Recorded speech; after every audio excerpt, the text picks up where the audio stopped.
On this episode of Reinventing Your Home, I make several dovetail drawers as a replacement on a vintage kitchen dresser restoration project.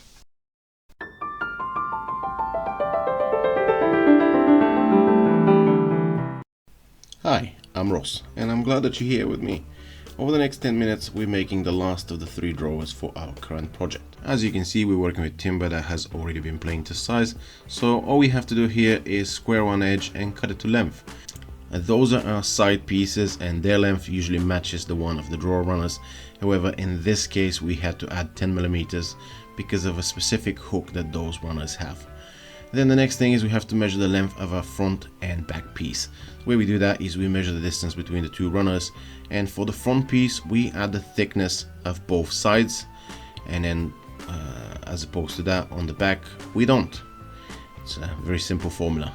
Then we cut the front and back piece on the miter saw, and then once we have all of our 4 pieces ready and cut to size, we can go ahead and start cutting our joinery. We always start with a tail piece, and the first thing that we need to do here is we need to mark the position for the tails. And once we have this done, we can go ahead and transfer the parallel lines on the edge of the board. I like to use an angle gauge to transfer my 10-degree line, as you can see here. And this is actually what's forming my tails. And then the last step is we need to run a marking gauge, which has already been set up to the thickness of the material, so we run it on both front and back of the piece. And then after that we cut the tails, so we follow the lines here. On that piece we can do that, it's the pin piece that's a bit more fussy, but I'll get to that in a minute. In the meantime, we still have to finish this piece. So what we do here is we need to flip the piece to the side, we need to join those 2 lines that we created with the marking gauge, and then we need to cut off this little piece here. And then once this is done, we have to get rid of that middle bit. So we do that with a chisel. Some people use a coping saw to remove most of it and then come back with a chisel. I like to do the whole thing with a chisel. As you can see, it doesn't take that long, so I've never needed to do that with a coping saw. And then the next step is we need to mark the position for our pins on the front of the drawer. So after we do that, we use a square to transfer our parallel lines, and then we use a marking gauge. Again, this is set up as the thickness of the material. And then we come to the tricky part. As you can see here from the video, I'm cutting the pieces slightly before the lines, and this is by design. So at this stage the joint would not fit, so after we get rid of all of that material, we'll get back and hand fit the joint. So what we need to do here first is we need to remove all of that material. A lot of people use the same method of coping saw and coming back with a chisel. I like to do the whole thing with a chisel. As you can see here, on the first half I would leave a lip, so that way when I flip the piece over, that won't be bouncing. And then after about half of it is done, I can flip the piece over and cut through it, as you can see here. Whether you want to do that with a chisel, combination of chisel and a coping saw, it's entirely up to you. This is just my preference. It does not take that long. And then we get to the fun part, which is hand fitting the joint. So what we're doing here is we take a chisel and we start removing a little bit of material at a time, slowly working up to that line. And then we can offer the tail piece, see where it's touching, come back, remove a bit more material, and we do that process until we have a perfectly fitting joint. On this instance, I had it done on the first attempt, so that was a bit lucky. And then the next step is we need to create the groove for our bottom.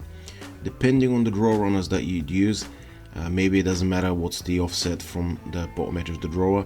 However, in this instance we had to make sure that we leave enough space for these plastic brackets, as you can see me showing here, because those are the ones we attach to the drawer box, and they're the ones that clip onto the concealed undermount drawer runners. When we get to do the groove on the sides, we've got to be very careful not to go through the tail with a router, because if we do, we'd end up with a hole in the front of the drawer and absolutely ruin it. So we're just going to make sure that we stop right before that. Then the next thing I like to do is I like to sand the insides of the drawers before I assemble it. You can do that at a later stage, it's just easier to do it now. In order to be able to slide the bottom in, we'd have to cut the back piece slightly narrower. So we measure up to the top of that groove that we cut with a router, and then we trim the back accordingly, so we get rid of that excess. Now, to attach the back, we're using pocket holes. You can do that with dovetails. We do that because it's a bit more budget friendly, so I always ask my customers whether they prefer dovetails all around or dovetails on the front and pocket holes on the back. It makes a little bit of a difference, so it's entirely up to you. You can do both. The pocket holes won't be seen, but it's just a matter of preference. So because we do that for a customer, I usually ask them what they prefer, and that was their choice. And then once we have all of the pieces cut and ready, it's time to start assembling. So we start by gluing the dovetail joints.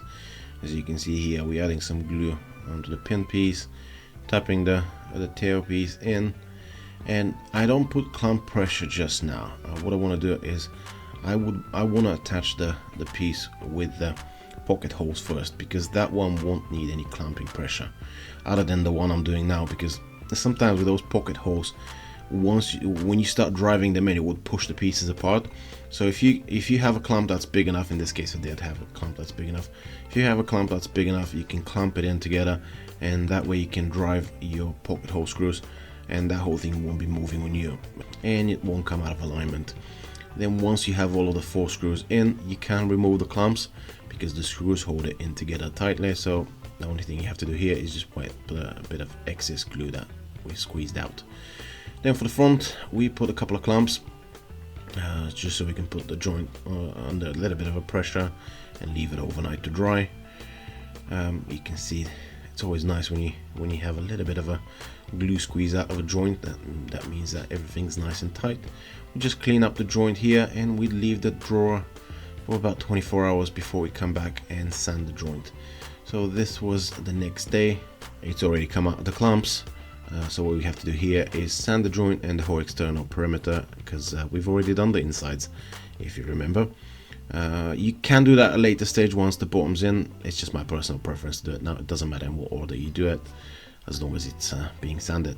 Once this is done, we can take some measurements for the bottom, and then we can cut some 9mm birch ply. When it comes to cutting the length of the bottom, you have to remember you must leave expansion gap, because this is a solid wood drawer box. It would move with the season of changes of humidity, so you don't want to have a too tight joint where it restricts the frame from moving. A couple of millimeters on each side is perfectly fine. When it comes to the width, I'll leave it slightly longer than needed, because I can trim it with a flush route a bit, but you will see that in a second. Then what I like to do here is I like to break the edges, because this is a 9mm birch ply and the groove has been cut with a 9mm bit, so it's quite a tight fit. It's very difficult to slide in, so if you break the edges, it goes in a little bit easier, like so you can see here. And then we have that little lip, which we'll be trimming in a second. The next thing is we have to pin here the bottom. You can do that with a nail gun. Normally I do that with a nail gun. You can do it with normal nails and a hammer. In this case I've decided to use screws. No particular reason for that, just because you can. There's several different ways you can do that. Then we can trim that overhang with a router bit, with a flush bit. Obviously we couldn't get right to the edge, so these are done with a little block plane. As we're getting towards the end of this video, I'd like to give credit to the people who have made it all the way through by letting you know what the cost of this project was. Now, because I'm not filming the entire project, instead I'm just doing a small part, which is the drawers, I'll just let you know what I charge per drawer. So usually I charge about £170 including materials per drawer, depending on the size obviously. I would really appreciate if you leave me a comment letting me know whether you think this is expensive, cheap or reasonably priced.